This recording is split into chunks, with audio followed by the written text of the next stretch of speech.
A mother tries to eat her own child, unable to swallow the baby whole. She lights a fire, planning to roast the child alive. Suddenly, a heavy rain falls. The flames are extinguished, and with them, her last trace of humanity is awakened. Yet she can no longer face her child, and chooses to flee alone. The boy grows up in the midst of war. To survive, human flesh becomes his food, and an axe his only means of protection. He lives alone, never taught what it means to be human.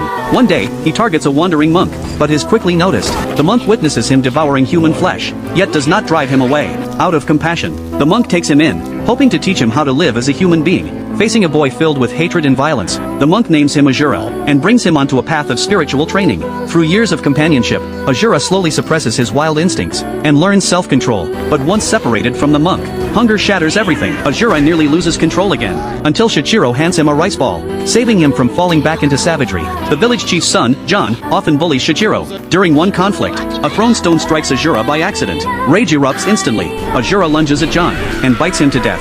When the village chief learns of his son's death, he gathers men to hunt Ajura down. While fleeing, Ajura falls from a cliff, survives among piles of corpses, and eventually crawls to the riverbank. Wakasa, washing clothes by the river, finds him, and brings him home. Under her care, Ajura's humanity slowly begins to return. He can only speak a few simple words, but with Wakasa's patience, he gradually learns. Still, his existence remains a secret within the village. When Wakasa learns that the village chief's son died by Ajura's hand, she warns him never to kill again. That period becomes the happiest time in Ajura's life, until he notices she appears less and less. His wild nature stirs once more. Unable to endure the loneliness, Ajura climbs a tree, waiting for her to come. He sees Wakasa approaching, only to realize she is not there for him. Wakasa is in love with Shichiro. As a slave, they can only meet in secret. Tired of hiding, Wakasa plans to run away with Shichiro and leave the village. All of this is discovered by Ajura, who secretly follows them. On a stormy night, anger consumes reason. Ajura raises his axe and strikes at Shichiro. Wakasa steps in front of him, and screams that Ajura is a beast. Those words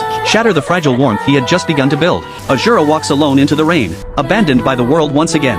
Days of heavy rain cause a devastating flood, destroying all remaining crops. At the brink of despair, Ajura understands for the first time what it means to be human. Humans feel pain. The monk witnesses this moment. It is their second reunion. Ajura refuses to be human, and chooses to live as a beast. The monk urges him to overcome his animal nature. Ajura argues back, that in a world without food, humans will inevitably become beasts. He swings his axe at the monk, but is struck down instead. The monk tells him, that pain itself is proof of humanity. Ajura still refuses to accept it. The monk seizes the axe, cuts off his own arm, and offers it to him. If you do not wish to be human, then eat it. Ajura retreats step by step, unable to bring himself to take a bite. He can no longer see humans as food. Seeing this, the monk sheds tears of relief.